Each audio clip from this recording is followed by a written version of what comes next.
Selamat datang di ibadah online GKP BMDC Semarang. Mari kita ikuti ibadah dengan hati yang terbuka bagi Roh Kudus agar firman Tuhan mengubah dan memberkati hidup kita. Kita bukan hanya menonton ibadah, melainkan sedang beribadah. Oleh sebab itu, mari kita ikut memuji Tuhan dan mencatat firman Tuhan. Mari kita bersatu dalam doa. Bapa, kami bersyukur buat semua kasih setiamu dalam hidup kami.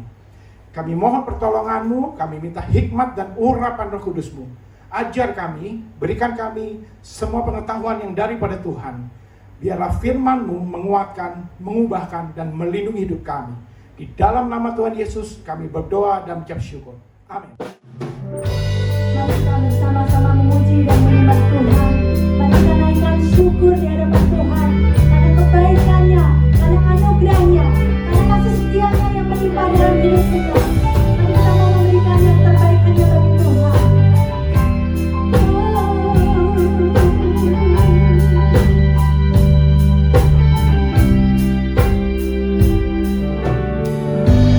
Banyak yang kau perbuat di dalam hidupku. Rancangan indahmu terjadi di hidupku. Bapa yang mengerti segala yang ku perlu, kasih-Mu sempurna nyata dalam hidupku. Bersyukur Bapa, bersyukur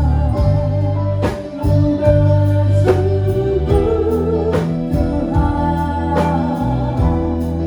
buat kasih setiamu di dalam hidupku.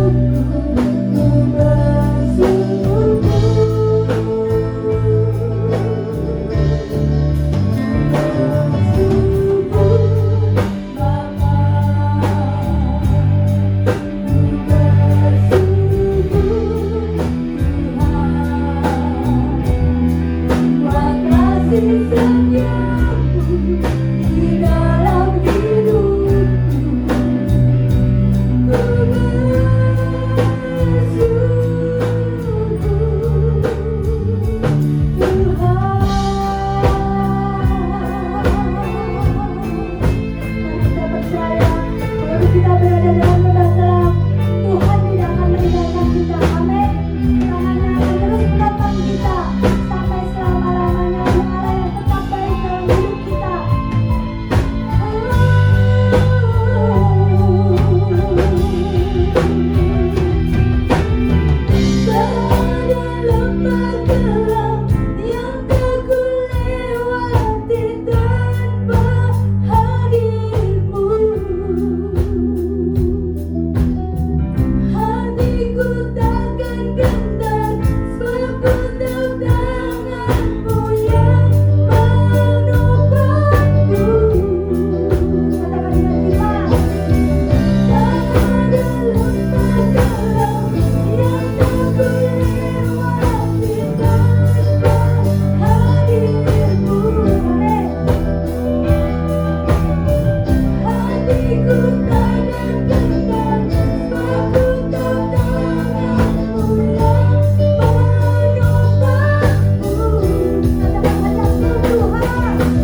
Berjumpa kembali dengan ibadah dari Gereja Kristen Perjanjian Baru MDC Semarang. Hari ini kita melakukan ibadah secara online dan masih dalam suasana Paskah. Hari ini kita akan merenungkan firman Tuhan tentang kisah bagaimana Tuhan mengubahkan hati yang kecewa menjadi hati yang menyala-nyala.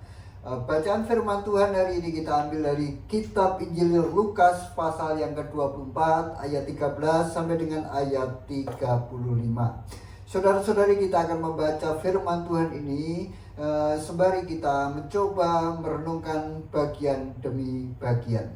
Saya yakin bagi kita tidak asing dengan rasa kecewa.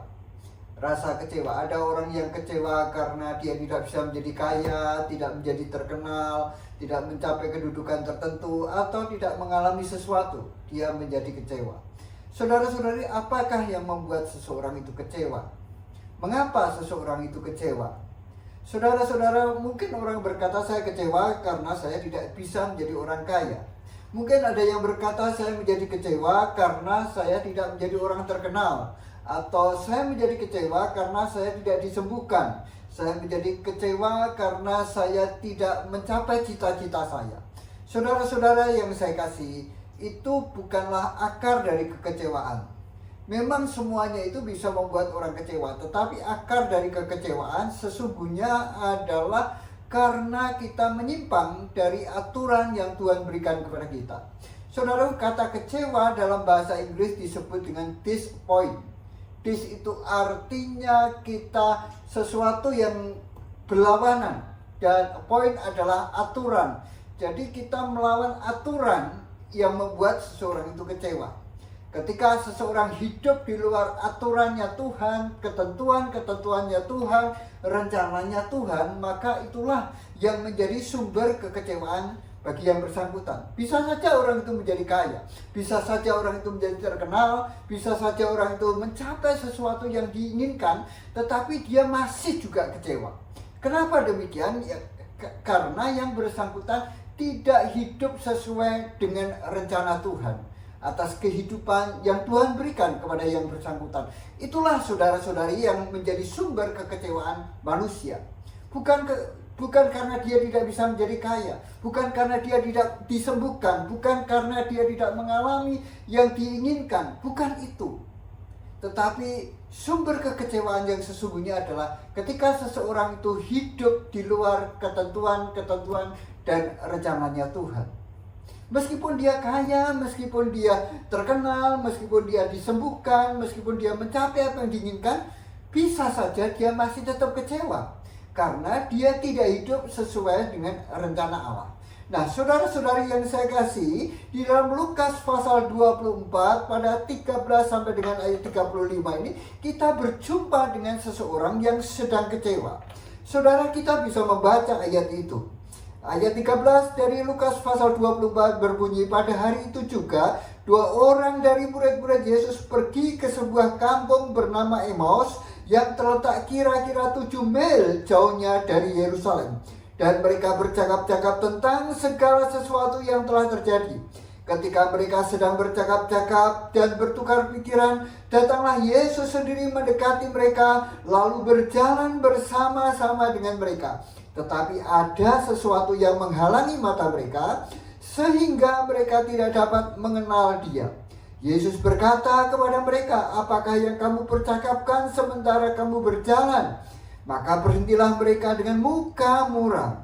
Seorang dari mereka, namanya Kleopas, menjawab, adakah engkau satu-satunya orang asing di Yerusalem yang tidak tahu apa yang terjadi di situ pada hari-hari belakangan ini? Katanya kepada mereka, apakah itu? Jawab mereka, apa yang terjadi dengan Yesus orang Nazaret? Dia adalah seorang nabi yang berkuasa dalam pekerjaan dan perkataan di hadapan Allah dan di depan seluruh bangsa kami.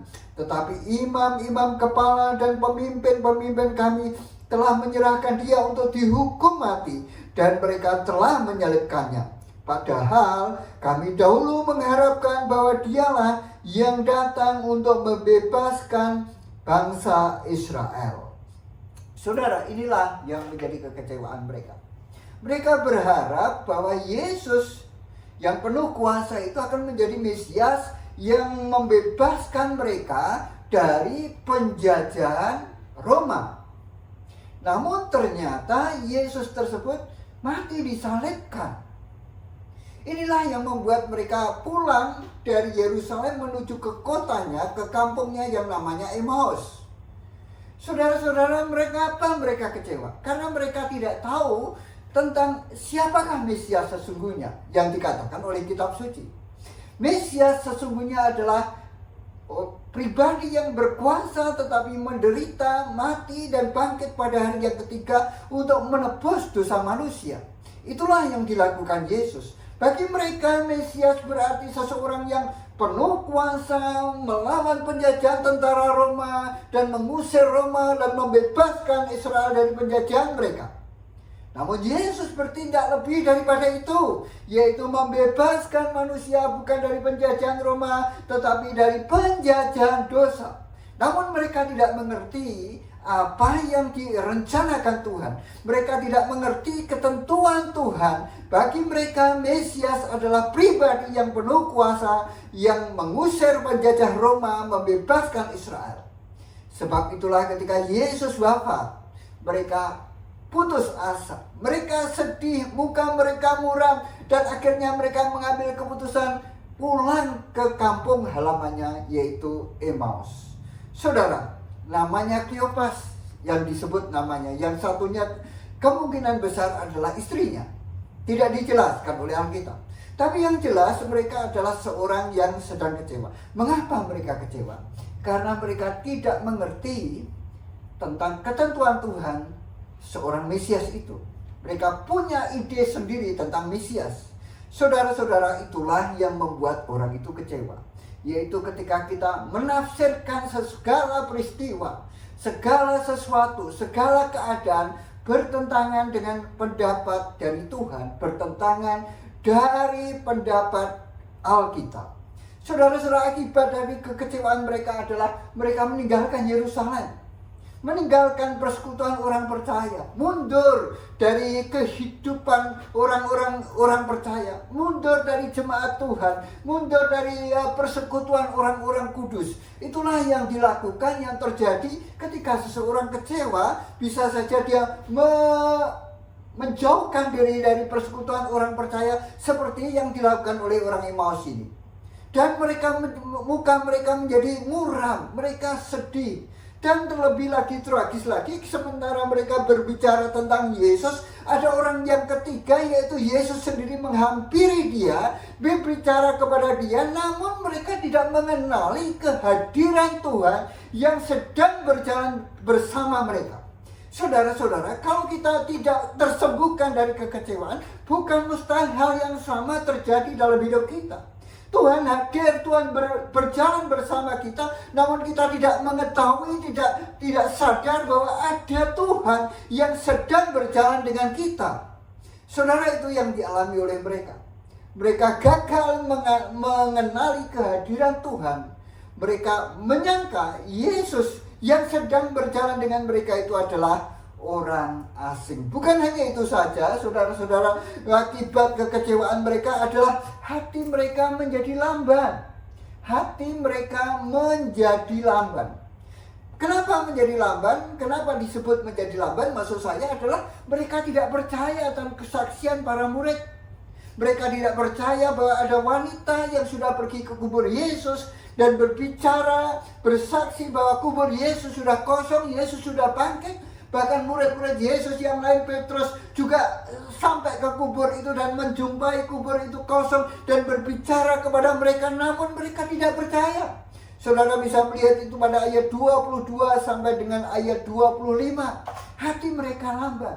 Dengar firman, dengar kesaksian, tetap aja tidak percaya. Itulah yang terjadi ketika seseorang itu sedang kecewa. Ingat sekali lagi saudara-saudara sekalian, kekecewaan itu dimulai karena kita tidak hidup sesuai dengan rancangan Allah, dengan ketentuan Allah, dengan nasihat Tuhan. Kita menyingkirkan Yesus dari pusat kehidupan kita. Kita menyingkirkan kebenaran firman Tuhan sebagai aturan mutlak dari hidup kita. Maka itulah akar dari semua kekecewaan yang dialami oleh manusia.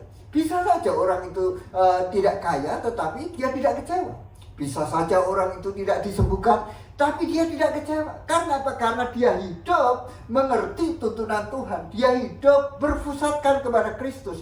Dia mengerti betul rencana Allah atas hidup yang bersangkutan. Sehingga apapun kondisi fisik yang dia alami, dia tidak menjadi kecewa. Sebaliknya, ketika seseorang itu tidak hidup berpusatkan kepada Tuhan, tidak hidup sesuai dengan tuntunan rencana Allah, apapun yang dia miliki, dia masih hidup dalam kekecewaan.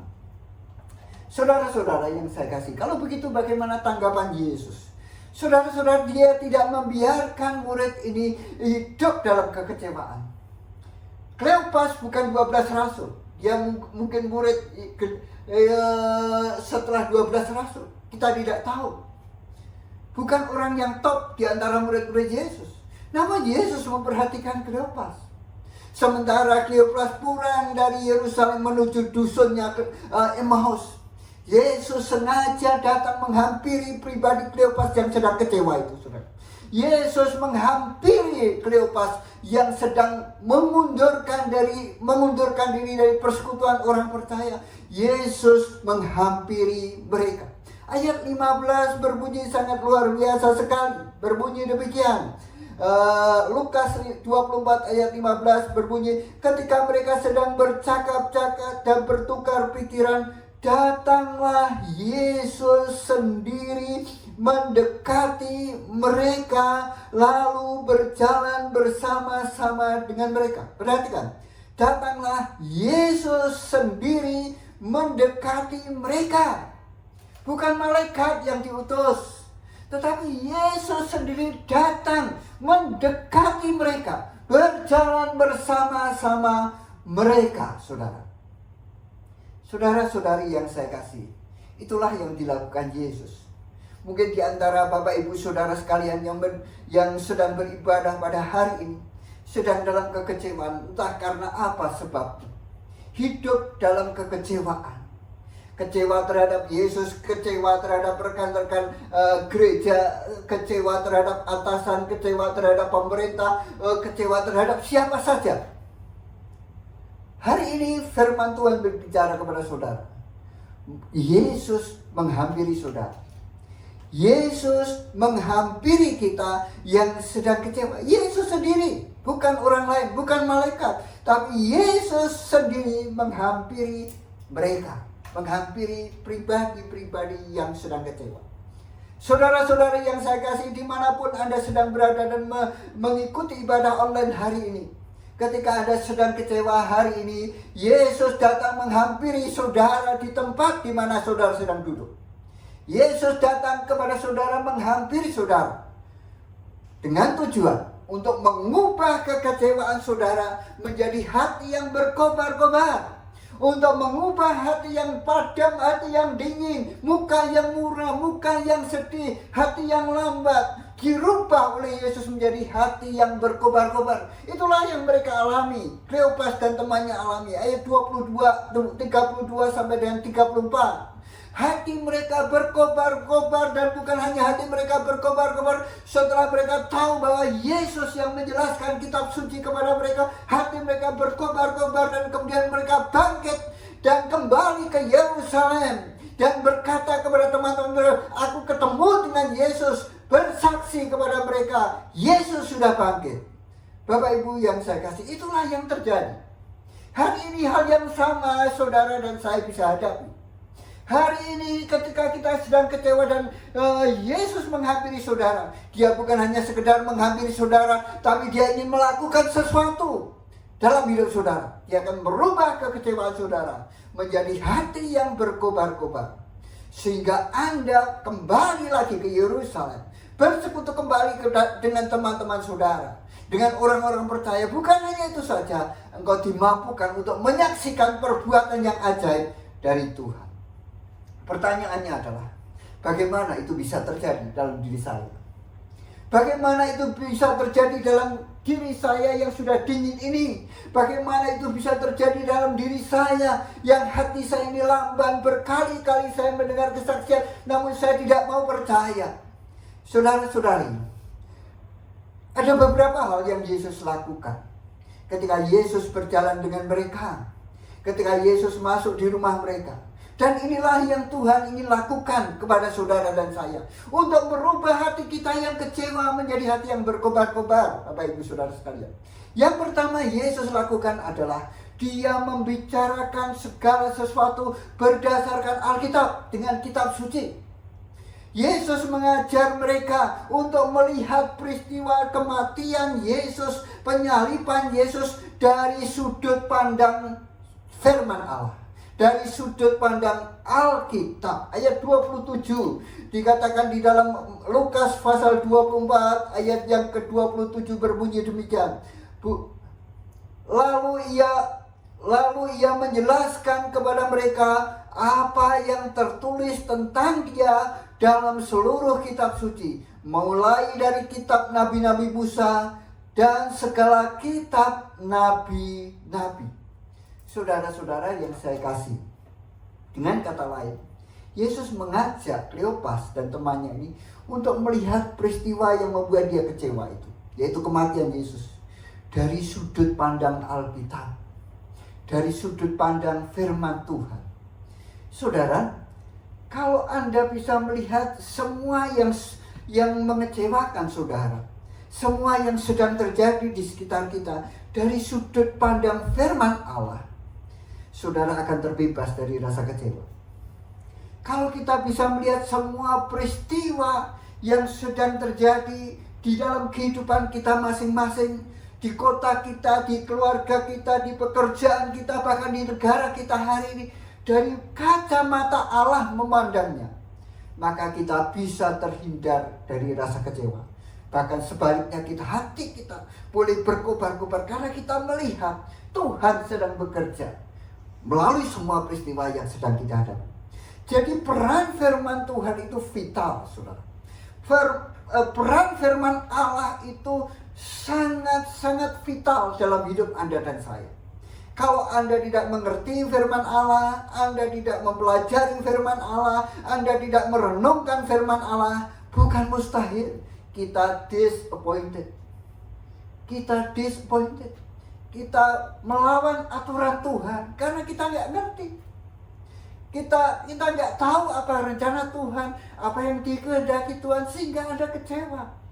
Saudara-saudari yang saya kasih, jadi belajar firman Allah. Lihat semua peristiwa yang sedang Anda kecewakan hari ini dari perspektif firman Tuhan. Lihat semua yang mengecewakan saudara dari kacamata firman Allah. Niscaya engkau mendapatkan kekuatan penghiburan. Niscaya engkau akan tahu kehendak Tuhan. Bukan hanya itu saja, Yesus bukan hanya berbicara tentang firman Tuhan, tetapi Yesus sendiri menjelaskan itu. Yesus menjelaskan semua isi kitab tentang Mesias. Saudara-saudaraku, inilah pentingnya kehadiran Roh Kudus ketika kita membaca firman Allah. Ketika Anda dan saya sedang bicara, membaca, merenungkan firman Allah, izinkan Roh Kudus membuka pikiran saudara. Izinkan Roh Kudus menerangkan itu dalam penerapan terhadap situasi dan kondisi yang sedang Anda hadapi. Jangan membaca firman Allah seperti membaca berita di koran. Jangan, tapi baca firman Allah, renungkan firman Allah, minta Roh Kudus bicara kepada saudara ketika firman itu sedang Anda renungkan, sedang Anda pelajari, sedang Anda baca. Niscaya Roh Kudus akan bicara kepada saudara. Niscaya Roh Kudus akan memberitahu kepada kita bagaimana kita menerapkannya, bagaimana kita mengaplikasikannya, bagaimana kita mengubah diri kita sehingga hidup kita sesuai dengan firman Tuhan. Ayat 45 dari Lukas 24 ini sangat indah. Dia bicara dalam kesaksiannya kepada para murid. Lalu ia membuka pikiran mereka sehingga mereka mengerti kitab suci. Lalu ia membuka pikiran mereka sehingga mereka mengerti kitab suci. Roh Kudus, izinkan dia membuka pikiran saudara ketika Anda baca firman Tuhan, supaya Anda mengerti kitab suci. Kalau Anda tahu firman Allah, Anda ngerti janji Tuhan, Anda tahu tuntunan Tuhan, Anda tahu rencana Tuhan, situasi yang menggoncangkan dunia ini sekalipun tetap akan membuat Anda teguh berdiri, tetap akan membuat Anda kuat, tetap akan membuat Anda terus berjalan dengan Tuhan. Anda tidak kecewa karena Anda melihat Tuhan hadir di tengah-tengah hidup kita. Kita bisa melihat kehadiran Tuhan di tengah-tengah situasi yang tidak memungkinkan kita bersuka cita. Namun kita lihat ada pribadi yang kuat, yang perkasa, yang sanggup meneduhkan badai itu sedang berjalan dengan kita. Sebaliknya ketika kita kecewa, Yesus hadir pun kita tidak tahu. Tapi ketika hati kita berkobar-kobar, pikiran kita dibuka oleh Tuhan, kita mengerti kitab suci, maka kehadiran Tuhan itu menjadi sangat nyata kepada kita. Saudara, yang pertama bagaimana Yesus membuat hati yang kecewa menjadi berkobar-kobar, yaitu firman Allah. Melihat segala sesuatu dari firman Allah. Mengizinkan Roh Kudus menjelaskan, membuka pikiran kita sehingga kita mengerti isi kitab suci, mengerti janji Allah. Yang kedua, saudara-saudari, apa yang Yesus lakukan sehingga hati mereka berkobar-kobar? Yang kedua, saudara, kita bisa membaca itu pada ayat yang ke-28 sampai dengan ayat 30. Saya coba bacakan sekali lagi. Mereka mendekati kampung yang mereka tuju. Lalu ia berbuat seolah-olah hendak meneruskan perjalanannya. Tetapi mereka sangat mendesaknya, katanya, "Tinggallah bersama-sama dengan kami, sebab hari telah menjelang malam dan matahari hampir terbenam." Lalu masuklah ia untuk tinggal bersama-sama dengan mereka. Waktu ia duduk makan dengan mereka, ia mengambil roti, mengucap berkat, lalu memecah-mecahkannya dan memberikannya kepada mereka. Ketika itu terbukalah mata mereka, dan mereka pun mengenal dia, tetapi ia lenyap dari tengah-tengah mereka. Saudara-saudara, ketika mereka sudah sampai ke Emmaus, Yesus berpura-pura ingin terus melanjutkan perjalanan dan kedua orang ini mendesak Yesus untuk tinggal di dalam rumah mereka. Setelah Yesus tinggal di rumah mereka, mereka mengadakan perjamuan dan Yesus diminta jadi kepala yang memberkati makanan itu dan membagi-bagikan makanan itu. Saudara-saudara, dengan kata lain, saudara-saudari yang saya kasih, dua orang ini menjadikan Yesus kembali menjadi pusat kehidupan. Mengundang Yesus masuk ke rumahnya, menjadikan Yesus menjadi pemimpin di situ, dan Yesus memberkati mereka. Saudaraku, hal yang kedua, bagaimana Yesus merubah hati yang kecewa menjadi berkobar-kobar. Yang pertama adalah kebenaran firman Allah. Yang kedua adalah ketika Yesus diizinkan menjadi pusat kehidupan yang bersangkutan. Kalau Anda mengizinkan Yesus menjadi pusat kehidupan saudara, memimpin hidup saudara, mempengaruhi seluruh kehidupan saudara, dan saudara bergaul erat dengan Yesus, maka disitulah mujizat sedang terjadi dalam hidup saudara. Ketika Anda sedang duduk di rumah Anda pada hari ini, kalau Anda menjadikan Yesus sebagai pusat kehidupan Anda, menjadikan Alkitab sebagai pusat tuntunan saudara, dan Anda hidup bergaul erat dengan Yesus, maka disitulah Yesus akan hadir, Yesus akan menyatakan dirinya, dan disitulah mujizat itu sedang terjadi dalam hidup saudara. Di dalam rumah saudara hari ini, yaitu ketika Yesus menjadi pusat kehidupan seseorang. Ketika Yesus tidak lagi jadi pusat, maka akibatnya adalah kecewa. Ketika Yesus menjadi pusat, hidup kita ini adalah hidup yang memuliakan nama Tuhan, hidup yang diberkati Tuhan, hidup yang sungguh-sungguh tidak tergantung pada situasi dan kondisi sekitar kita, tapi sungguh tergantung kepada kebenarannya, tergantung kepada pemeliharaannya, tergantung pada sukacitanya, damai sejahteranya. Kehadirannya itu membuat hati kita sangat puas, tidak lagi kecewa. Mungkin kita bukan orang kaya, mungkin kita bukan orang yang terkenal, tetapi kehadiran Yesus, hidup sesuai dengan rencana Yesus, hidup mengarungi hidup sebagaimana Alkitab tuntun kepada kita, Itulah yang membuat hidup kita ini benar-benar puas. Hati kita berkobar-kobar, tidak terpengaruh dengan situasi dan kondisi yang sedang kita alami. Bapak Ibu yang saya kasih, di tengah-tengah kita harus tinggal di rumah ini, hal yang paling baik yang kita lakukan adalah mari kita izinkan Yesus menjadi pusat kehidupan keluarga kita, pusat hidup kita. Mari kita bergaul erat dengan Yesus. Gunakan setiap kesempatan untuk kita bersekutu dengan Yesus. Jadikan Alkitab pedoman utama saudara. Saya yakin kehadiran Yesus akan menjadi nyata.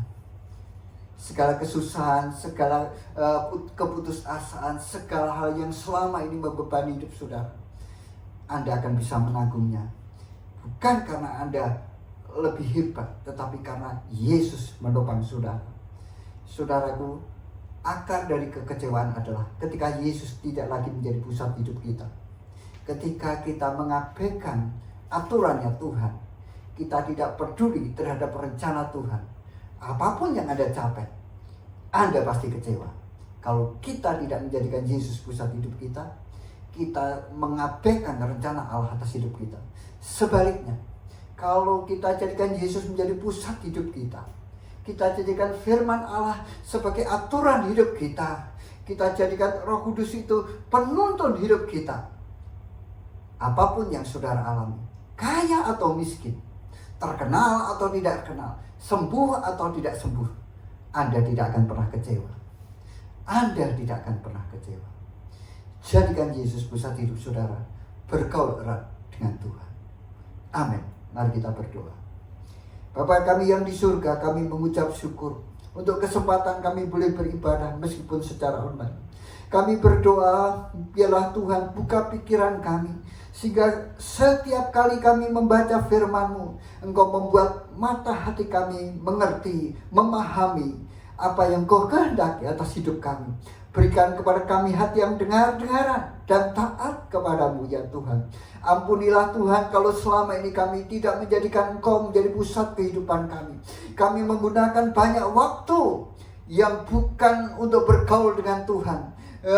Kita gunakan waktu untuk sesuatu yang sia-sia. Tapi hari ini biarlah Tuhan kami boleh menghargai waktu-waktu yang sudah Tuhan berikan untuk kami belajar firman-Mu, untuk kami bersekutu erat dengan Engkau. Dan saudara dan Tuhan, biarlah pada hari ini juga buatlah hati kami semua berkobar-kobar. Buatlah hati jemaat-Mu ini berkobar-kobar untuk mengasihi Tuhan, berkobar-kobar untuk merenungkan firman-Mu Tuhan, sebagaimana Engkau mengubah Kleopas dan temannya.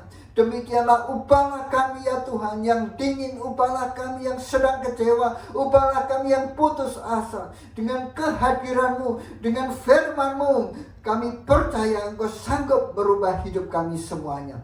Terima kasih Tuhan.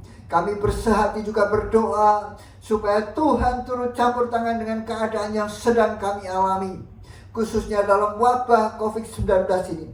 Tuhan, kami memohon perlindungan-Mu untuk setiap jemaat-Mu, untuk setiap anak-anak-Mu. Lindungi mereka Tuhan. Dan di tengah situasi yang tidak menentu ini, di tengah situasi yang serba sulit ini, biar kehadiran-Mu menjadi kekuatan, penghiburan, menjadi juru selamat dan penolong bagi kami. Setiap saudara-saudari kami yang sedang dalam kesulitan keuangan, kami memohon berkat-Mu buat mereka. Bukalah pintu berkat buat mereka Tuhan. Bagi mereka yang sedang putus asa, hari ini biar ada pengharapan yang baru. Karena Engkau sendiri yang hadir di tengah kehidupan kami. Engkau sendiri yang menjadi pusat kehidupan kami. Sembuhkan di antara kami yang sakit ya Tuhan. Pelihara setiap anak-anak-Mu dengan segala kebaikan dan kemurahan-Mu. Engkau limpahkan berkat, Engkau limpahkan tuntunan-Mu atas setiap kehidupan anak-anak-Mu. Engkau menolong bangsa kami, menolong pemerintah, menolong tenaga medis, supaya mereka bisa bekerja dalam perlindungan Tuhan, agar wabah yang sedang terjadi ini bisa segera diatasi. Terima kasih Tuhan, segala pujian dan hormat bagi nama Yesus. Amin.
Terima kasih telah mengikuti ibadah hari ini. Silakan mensubscribe YouTube MDC Semarang dan ajak teman-teman Anda untuk beribadah bersama-sama dengan kami. Dan kita mau tutup ibadah ini dengan kita berdoa bersama-sama, mengucap syukur kepada Tuhan. Mari kita berdoa. Bapa, kami bersyukur buat kasih setiamu, kami bersyukur buat kemurahan dan kebaikanmu, kami bersyukur buat perlindungan dan penyertaanmu yang kau nyatakan terus di sepanjang hidup kami. Kami bersyukur buat ibadah ini, buat semua kesempatan, buat semua kemurahan dan kebaikan yang kau nyatakan terus dan tidak pernah ada habisnya dalam hidup kami. Bapa, kami mohon pimpinanmu dan penyertaanmu untuk minggu-minggu ke depan kami ini Tuhan. Kami butuh Engkau Tuhan, kami butuh pertolonganmu, kami butuh kelepasan, kelegaan, penyertaan yang daripada Tuhan. Dan kami bersyukur buat semuanya. Di dalam nama Tuhan Yesus kami berdoa dan ucap syukur. Amin.